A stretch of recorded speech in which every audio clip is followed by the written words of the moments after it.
Ever wondered why education, as we know it, often feels insufficient? Why does it sometimes feel like it's not fully preparing us or our children for the real world? Well, let's take a moment to ponder upon this. We often see education as a means to an end, a pathway to acquire academic knowledge and secure a good job. But is that all there is to it? Or could it be that we're missing a bigger picture? Education, in its broadest sense, is the means through which the aims and habits of a group of people sustain from one generation to the next. It's an intricate process that molds the human being into a person, instilling values, nurturing abilities, and shaping our perspective of the world. But when we narrow down our focus to the formal education systems, we often find them designed primarily to impart academic knowledge. While this is indeed crucial, it's equally important to remember that education is not just about pouring information into young minds, it's also about equipping them with life skills, fostering critical thinking, and nurturing moral development.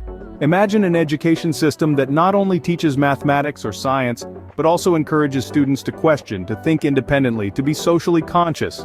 An education that prepares them not just for their careers, but for life itself, helping them grow into well-rounded individuals. Now, this may sound like an idealistic vision, but it's not entirely unattainable. In fact, the seeds of such a transformative idea were sown by a brilliant mind in the early 20th century. His name?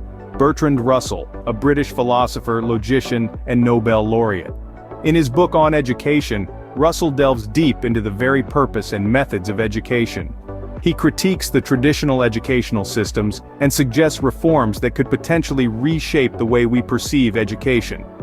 Bertrand Russell, in his book On Education, lays out his thoughts on this very subject, offering critiques and suggesting reforms to our traditional educational systems. Russell was quite critical of traditional education systems.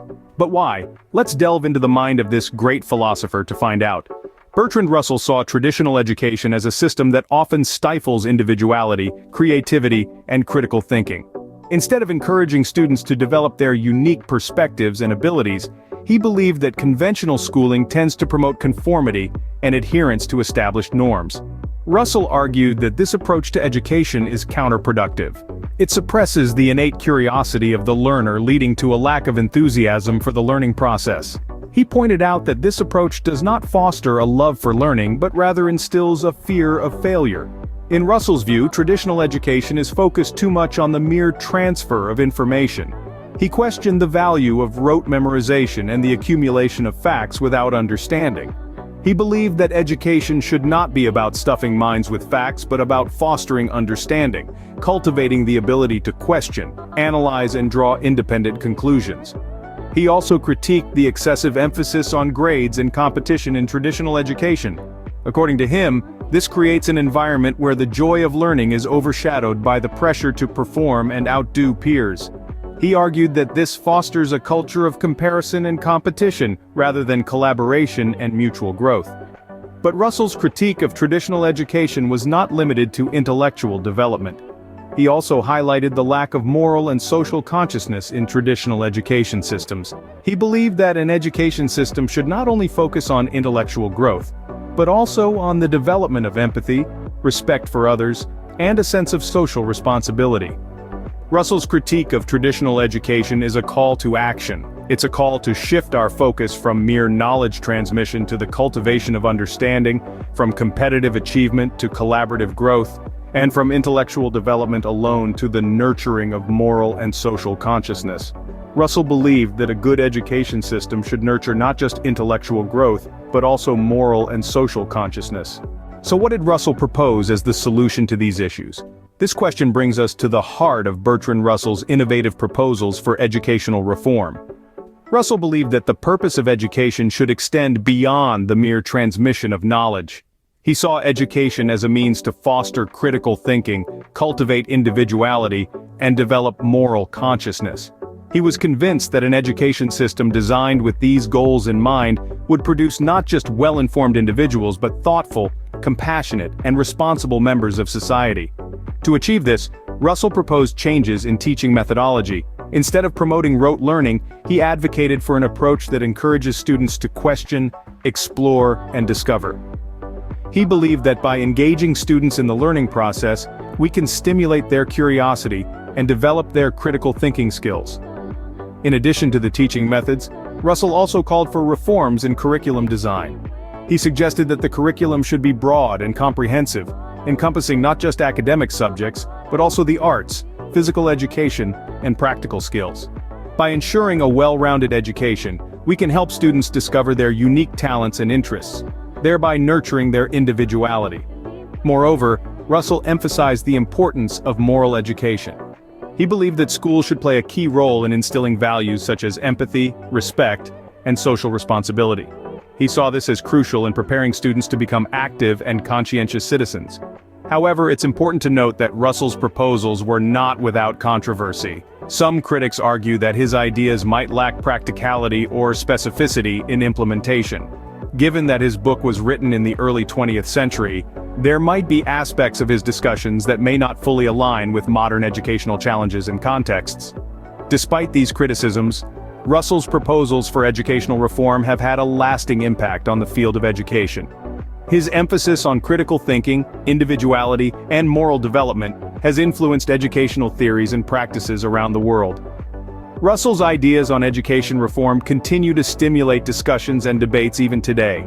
However, not everyone agrees with Russell's ideas. There are critics too. While Bertrand Russell's proposals on education have been influential and thought-provoking, they have also been subject to critique. One common critique is the potential lack of practicality in implementing Russell's proposed reforms. Russell advocates for an educational system that nurtures intellectual growth, moral development, and social consciousness. However, critics argue that while these ideas are laudable, they may not be easily adaptable into concrete educational policies or classroom practices. The question that arises then is, how do we translate these abstract concepts into practical, everyday teaching methods? Furthermore, some critics highlight the lack of specificity in Russell's proposals. While he outlines broad goals for education, he does not provide detailed strategies or steps on how to achieve these goals. This lack of specifics can make it challenging for educators to apply his theories to real-world educational settings. It's one thing to champion the importance of critical thinking and moral development, but how do we effectively cultivate these skills in students? Another critique lies in the historical context of Russell's work. On Education was written in the early 20th century, a time when the educational landscape was vastly different from what it is today. Some critics argue that Russell's discussions may not fully align with modern educational challenges and contexts. In a world that is becoming increasingly digital and global, new challenges have emerged that Russell could not have foreseen. As such, his proposals may need to be re-evaluated and adapted to fit the needs and challenges of the 21st century learner. Despite these criticisms, Russell's work remains a seminal piece in the field of education. His emphasis on critical thinking, individuality, and moral development continues to resonate with educators and scholars alike, sparking important discussions about the purpose and methods of education. His critiques of traditional educational systems and proposals for reform continue to inspire and challenge us to rethink our approaches to education. So, what can we take away from Russell's On Education? Well, Russell's insightful exploration of the purpose and methods of education certainly challenges our conventional understanding. He critiques the traditional educational systems, which he deems as too rigid and restrictive, stifling the intellectual growth and individuality of learners. Instead, he advocates for an educational approach that fosters critical thinking, creativity, and moral development.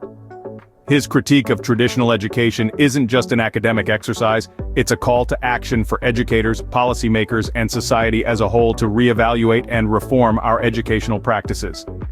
But what makes Russell's arguments truly compelling is their enduring relevance. Despite being written in the early 20th century, his concerns and proposals resonate with the challenges and debates we face in today's educational landscape.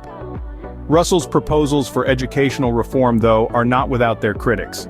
Some argue that his ideas might lack practicality or specificity for implementation. While such concerns are valid, they should not undermine the value of Russell's broader vision for education. His arguments compel us to consider the ultimate purpose of education, to nurture not only intellectual growth, but also moral, social, and personal development.